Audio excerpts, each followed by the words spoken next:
Hi, I'm Daniel Lucas, and welcome to Book 101 Review. Book 101 is all about the books that I read for the last 40 years, and today I have my special guest. She is the author of the book, or this is the debut novel, A Bold Pursuit, no other than Miss Penelope Clare. Hi, Daniel. Welcome to Book 101, Miss Penelope. And can you please introduce more about yourself? Sure, great to be here, Daniel. I really appreciate you inviting me on your show. First off, as you say, I'm Penelope, and this is my debut book. I've basically always wanted to write books. I've always told stories right since I was little, sort of regarded myself as a bit of a raconteur, and now I've turned writer. Yes. Yeah, And congratulations. And thank you for sharing your talents to the world. A bold pursuit. What motivates you to start writing this novel? wow, this is actually, I think, a really interesting genesis for a novel. Is that I'm actually quite a keen genealogist. I've been studying family history for a very long time. And this particular person that this book is fictionalized on her life, Sarah Guest, is my great great grandmother.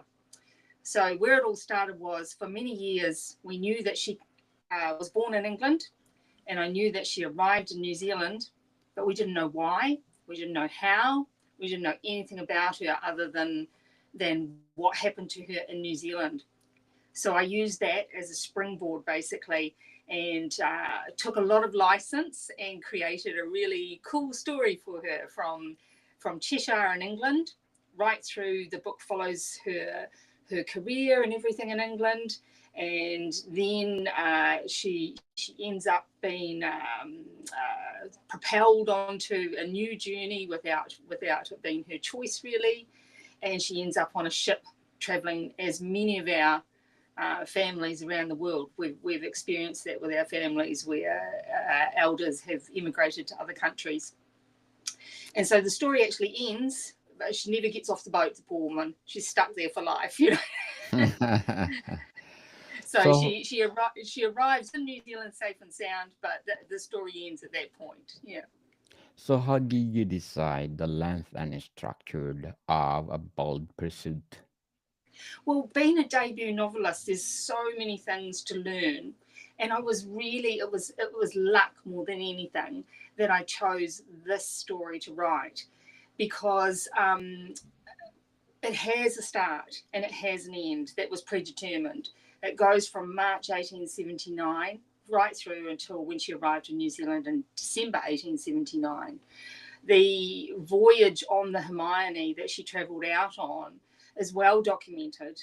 I was very fortunate to have, through the great resource of the New Zealand National Library Service, original diaries from people who were on board that trip in 1879.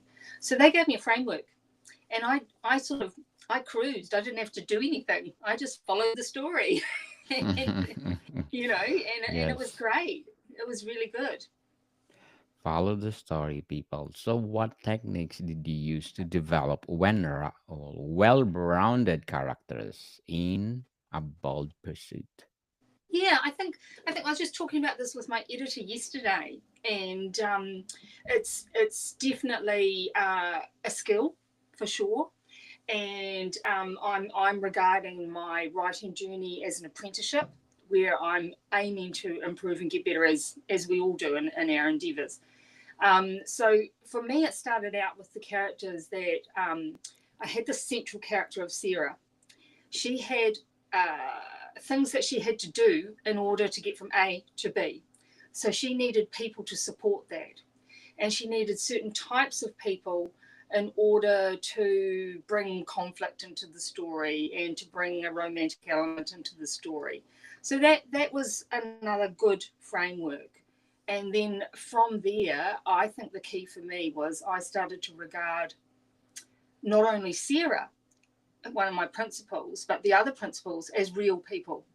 So I wrote quite large backstories for them. You know, I knew what had happened in their early lives. I knew what had happened in their recent lives, and I knew how those things were then going to shape them and make them feel. And I believe that has given the dimension that I've got to the characters so far. So, how did you maintain a consistent narrative voice throughout A Bold Pursuit? Right. So you'll have to bear with me here. I'm still learning so many things. What do you mean by narrative voice? Is that like tone? Like the first voice or second voice or the Ah, first okay. person? Yeah, I didn't know what I was doing, so that was really helpful. So in the first sort of round of edits, and I must interject here and say that I was doing this on a shoestring, as a lot of debut indie authors are, and I had read and looked and watched and done everything you could to research writing a book, and I'd sort of thought, I'm going to go down the self-edit phase. Well, I soon realised that you can't be objective about your own writing and that I needed an editor. So we were talking at an early point, and she was like, "Oh, are you going to use third person omnipresent, or are you going to stick with first person, blah blah blah?" And I'm like, "Pardon?" I had to go away and look it up. And she came back to me, and I still went, "I'm not sure what I'm doing, actually. I'm just telling the story how it's coming out." So, and to be honest with you, I really did.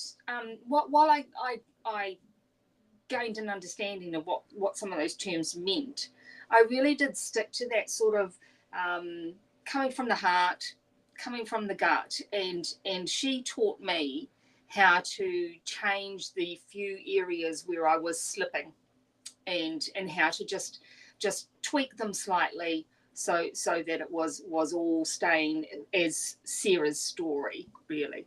Yeah. So, what challenges did you face when you were writing A Bold Pursuit? Oh my goodness, challenges. There have been a lot. Yeah, a lot. And I have to say, my number one nemesis I thought would be grammar, because I just obviously didn't go to the punctuation classes at school. I think I must have slipped out the back somewhere. It was hiding under an apple tree or something. Yes. So I dreaded that, but it was technology. It was the technology required was overwhelming for me. I had never used social media because I didn't want to, and after avoiding it for 20 years, I quickly learned if you want to be self-published, you better learn how to use social media pretty damn quick, sort of thing. Even simple things, Daniel, like yes, I've used publishing programs in my work in the past years ago, but they were back in the day of, MS, whatever. And I wrote this on an iPad, and there was this thing called iPad or Mac Pages or something. And I was like, I don't even know how to make a paragraph, for goodness sake. It doesn't operate the same way. There was lots of frustration. I live somewhere where the internet connection is very poor, which makes it very difficult. So technology has been difficult. Learning how to build a website, learning how to use socials, as I say, learning how to use the writing program. Then when I got in touch with my editor, having to learn how to use a different program because she used a different one. It's just been one thing after the other, sort of thing. So yeah, it's going to be an ongoing challenge, I think. Very well said, Miss Penelope. Very well said. So, how do you find inspiration during writer's block on creative dry spells when you're writing A Bold Pursuit? I have to be really honest here and say, I can only think of 2 times that happened. It took me 14 weeks to write my first draft. I had quite a punishing program. I set myself a big task, and I what would be the word for it? I made sure I stuck to it. That was part of the journey. And I had two moments. The first moment was something that I identified early on that I'm struggling with, and my editor agreed with me, was that the emotional aspect of your characters. I'm not particularly good at emotions, and so that translated to a struggle to express emotions for my characters. I got to one point where something had happened with the main character and her love interest, and it was a very heightened moment. There was a lot going on, and she needed it was I followed this 3-act story structure, and it was one of those points where the action needed to rise, fall, and rise, and I couldn't make it happen. And I was just like, I don't know. And I can remember it took me 4 hours to move on from that point. And at that time, I decided after 4 hours, I don't know how to express this. So I'm going to put down how I would feel in that situation. So I wrote, I don't know how I feel. I don't know what I want to say. I don't know how I'm thinking. Stop making me try and compartmentalize this when I can't. And when it went to the editor, what was the first bit that she picked up and went, this is no good. You need to fix this. It was that bit. One other point I had was another sort of one of the final turning points in the structure of the novel, and I was like, how can I introduce conflict here, because really everything's going swimmingly, and it would just look a bit fake to have. I hate that whole introduced misunderstanding or whatever, And I was talking about it with my husband, and he said to me, well, why don't you write in there what I would do in that situation, how I would be really annoyed with you because I was just trying to help you. And now that I've helped you, you've turned around and gone, but I don't want your help. What do you think you're doing? And so having that male perspective was really good to be able to include the other characters in the formation of the story, I suppose. Yeah. So, how did you ensure your dialogues feel natural and true to each character? Well, I'm quite proficient at talking, so that was helpful. Yeah. Talking self.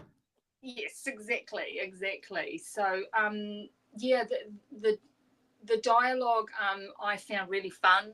Particularly when there was a bit of banter. I've got I've got 4 main characters who are all fictionalized versions. Interestingly, it's a cast of thousands, and most of the people in the book are actually real people because I got them off the ship's manifest. So that was quite an interesting side note to the characters. But yeah, so I am pretty strong on themes, and this is where I want to go with my writing career, is promoting the themes that mean a lot to me, like social justice, women's empowerment, equality. And so that gave my characters some verve, and they had a lot to say. So it was quite good in that regard. Definitely. So, how do you balance character development with advancing the plot? Right. Okay. Yeah. Again, two things going on there. I had a set timeline with dates, even. So in these diaries, they would say, we're 500 miles off the African coast on the 12th of October, and so we're now in the doldrums just past the equator on the 29th of October. So it's very clear. You knew how much time there was, and that gave you an ability to fit within that. Meanwhile, I'm quite a structured person. So once I found my structure with the 3-act story structure, I felt like it was like a recipe or a blueprint. It was there. You just got to here, and you had to have this done. And by the time you got to here, you had to have that done. I also moved the mood of the book with the weather.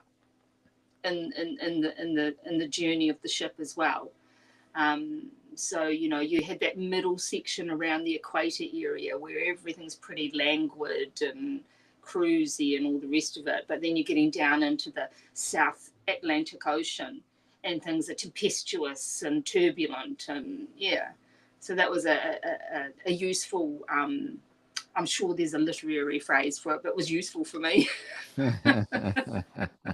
For sure. So, what role does research play in your writing process? Oh, it's huge, Daniel. I am a absolute massive fan of historical fiction, always have been. And so people like, when I was young, very young, people like Georgette Heyer, I don't know if you've heard of her, she wrote historical romances. And she could take a teenage girl out of a small town in New Zealand and put her into a 18th century ballroom with all the gowns and the flowers. And, you know, and I really admire that. And then, you know, other writers that come to mind, people like Aubrey Martin, Bernard Cornwell, Philippa Gregory, the detail that's available in their historical novels, they almost read like a history book, you know. So I'm a details person also. So that to me, there's no work in that. That's just joy. I'm researching the second novel of the series now, and I'm having a ball finding out about, you know, early female mountaineers in the 1800s, and it's just like, oh, what else can I read, you know? But For yeah, sure. having those primary sources as well. That was just, you know, that was manna from heaven, really. You know, there's one of my not early readers, sorry, one of my advanced copy readers contacted me yesterday and with a section, and she said, this isn't very realistic. That she's asked the carpenter to come and build her a shelf. Why would he do that for a second class passenger who's only going on one voyage? And I was able to say, well, actually, it's in the book, it's in the diary. That's what they did. They came and did these rudimentary adjustments so that people could live more comfortably over the 4 months they were on board. If you were above deck, if you were traveling below deck, not so much. So, how did you keep readers engaged from the first page to the last? Yeah, I think I went through, from what I have heard, what many new novelists do. And the first chapter was the most rewritten chapter and ended up being completely cut. So I'm in a writers group here, and one of our, you know, more renowned writers in this country, he gave a talk recently, and he said he used to be a school teacher, and he would say to the children on day one when they come back from the summer holidays, so what did you do, you know? And then he'd say, write me a story about a day at the beach. And they'd write a story about mum packing the car and dad mucking round and not being ready and someone losing their hat. And he says the moral of the story is they were all boring. You've got to get to the beach. And that's the point. And so, yeah, so that initial, you know, I was in my BBC moment, you know, Pride and Prejudice, where you were coming down the crushed gravel path and the stately home was there before you, awash with beautiful morning light, blah, blah, blah. Yeah, and so, but my book actually starts with the door slamming in her face. So it gets right in there, right in the action, so that people know, hey, something's going on here. This is a book where there's a story to be told. Yeah. Definitely. So, Miss Penelope, what would be your advice for those aspiring writers out there? Right. Okay. Actually, I've got two bits of advice. The first is serious, and the first one I believe is that you really need to just determine your goal as to why you're writing the book. Are you writing a book because you want to write a great biography of Daniel Lucas, the amazing podcast presenter? Or, and that's it, because you're his biggest fan? Or do you want to create a series or a career? Do you see a vision for yourself as a writer as a long time? Because if that's the case, then your first thing to think about is that you're starting a business. you know, this caper is a business. You're not just writing a book if you're doing it as a career move, as I have decided to. The second bit of advice I would flippantly give you is that I've just finished today book one of my next little side note, which is a non-fiction series on my experiences learning to write a book. So, so that could be a Definitely. great thing for aspiring authors if they want to get hold of that. Definitely. And stop procrastinating, people. If you have the passion to write, write, Yeah, write, write. yeah, you Share, got to do it. yes, share your talents to the world, like Miss Yeah. Penelope. And what is your short-term and long-term goals in writing? Short term. Okay, so as I say, I've just started this little ebook series. You know, so I think there's going to be 7 or 8 ebooks on this past year's experiences, which will then be packaged into a paperback as one full volume. But in conjunction with that, I've started, as I said, writing book 2 of the Bold series. Um, there's 6 books planned for the series, and yeah, so my Sarah's main gal pal in a bold pursuit is going to move forward in her life and try and find out what she needs to grow as a person and move into adulthood and it's called a bold adventure, and it's going to be focusing around mountaineering and traveling and what women achieved in that field in the late 1800s. Hmm. Good luck to your goals, Miss Thank you. Penelope. So, to sum up, a bold pursuit, how do you ensure that this novel appeals to your target audience while staying true to your voice? Staying true to my what? Sorry, to my Voice. voice. Yeah. Um, well, I think the themes that I'm promoting in a subtle yet light-hearted way. You know, these aren't heavy tomes. Um, they're universal. They apply to really anybody who believes in social justice, inequality, and seeing people realize the best in themselves and having a good time while they're reading about it. So yeah, that's really been the thing that's driven me forward, and I I know that that's what my target audience enjoys in similar types of books. Yeah. Definitely. So, Miss Penelope Cruz, Penelope Cruz, sorry. Miss Penelope Claire, can you please invite our listeners to support your debut novel, A Bold Pursuit? Sure thing. Yeah, you can find A Bold Pursuit on Amazon. 50% off the ebook over Black Friday weekend. And after that, paperback will be out. And you can also find me at penelopeclear.com. Yes, yes, yes, people. Let's support Miss Penelope Claire because if you support her, more books to come. Great. Yes, so Miss Penelope, thank you for your time. Thank you, Daniel. It's been a pleasure. More to come, people. See you soon.